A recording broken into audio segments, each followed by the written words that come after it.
How does he feel about the possibility that the samples we just took will tell us, perhaps, whether they are the first inhabitants? L'espérons bien, puisque les recherches scientifiques I hope we are, and I think science will prove it. peuvent mettre en exergue.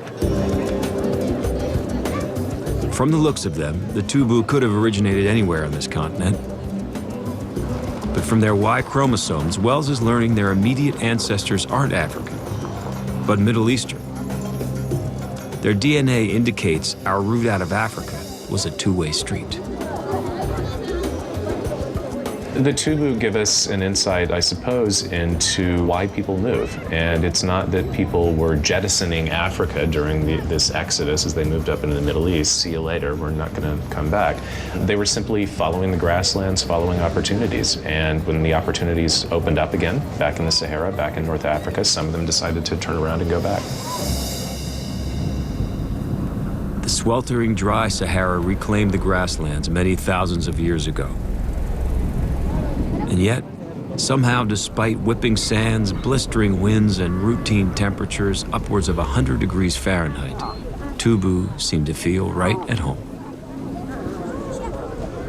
These incredible people, the Tubu, have adapted to this very harsh environment, and they not only survive, but seem to thrive there in a place that most of us couldn't contemplate living in.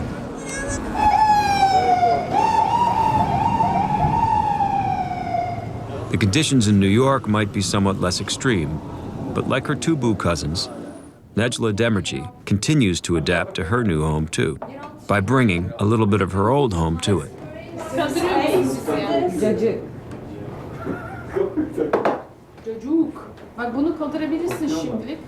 I still be friends with the Turkish people, because I know that they feel the same. They eat the same food, they enjoy the same jokes. At the same time, it's like you're having main course and you want a side dish. And side dish would be other cultures. And you mix it up and you like the taste.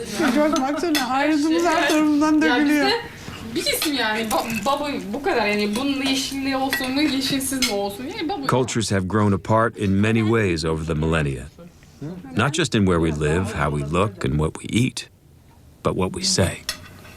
Kardeşim kim seyretti dünkü maçı? Kim yaptı bu kısırı?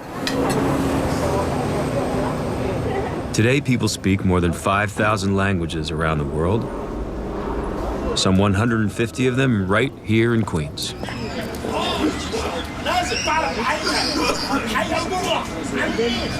अभी तुम्हारे को trade fair का भी honour बना देना है.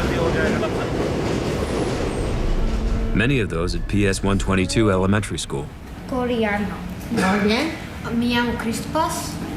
Soy lituano. Me llamo Ilias.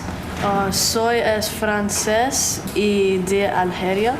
Me llamo Abir. Soy bengali. Me llamo Daniela y soy colombiana. They're from all over. I have Greeks in here. I have people from Bangladesh, India, the Orient, South America. Most of them speak a foreign language at home. ¿Qué tiempo hace? Sixth grade language teacher, Giovanna Saracini, speaks 3 languages herself. No. She's Italian by birth, but she'll soon learn she shares the same end marker as Nejla. Yo soy Español. Yo soy, no italiano. Yo soy inteligente. It's wonderful to see these kids from such foreign background converse in a language that's not their own. It is, I don't think you can find anything that's nicer. Buenos días, me llamo Maz. ¿Qué tal? Bien, gracias. ¿Y tú? No one is exactly sure when and where we humans received our gift of gab. Most of us learned to speak from our parents, who learned from their parents, and so on down the line, which is why people with similar DNA tend to speak similar languages. Alto, alto.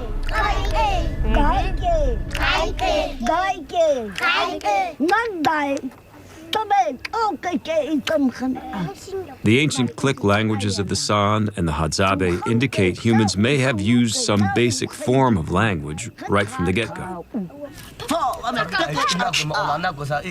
But around 50,000 years ago, as Nejla and Giovanna's ancestors were pushing north through the Green Sahara, many scientists believe people took a great leap forward. Stone and bone tools, art, and long-distance trade crop up in archaeological settlements all over Africa. And language may have made them all possible. The ability to absorb this knowledge, to remember it, to pass it on orally.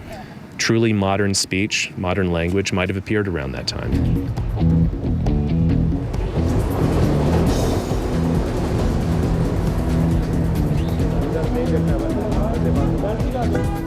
One thing's for sure.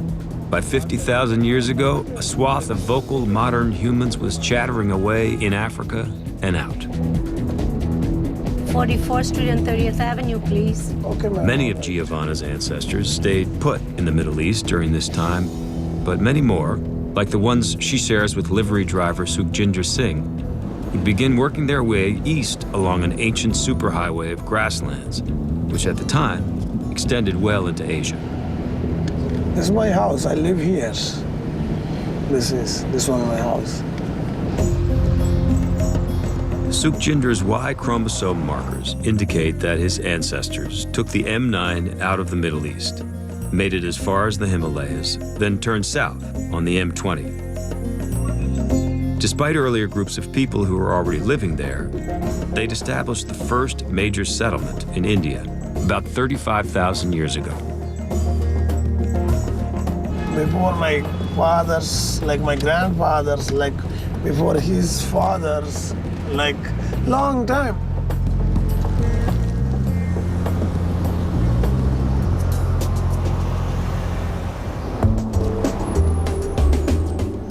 You wouldn't know it by looking at him, but at least some of 27-year-old Dave Reed's ancestors were on this same eastern trek as Sukhjinder's.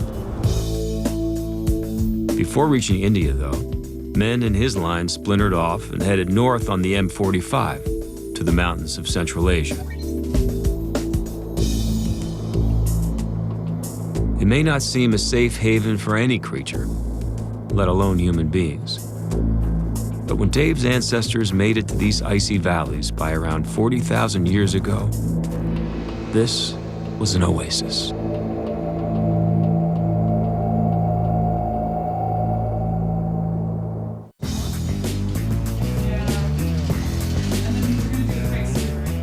He doesn't know it yet, but Dave Reed, budding fashion model, actor, artist, can trace some of his ancestry to the icy slopes of Central Asia, along with about 50% of all European men. You got to stay in shape.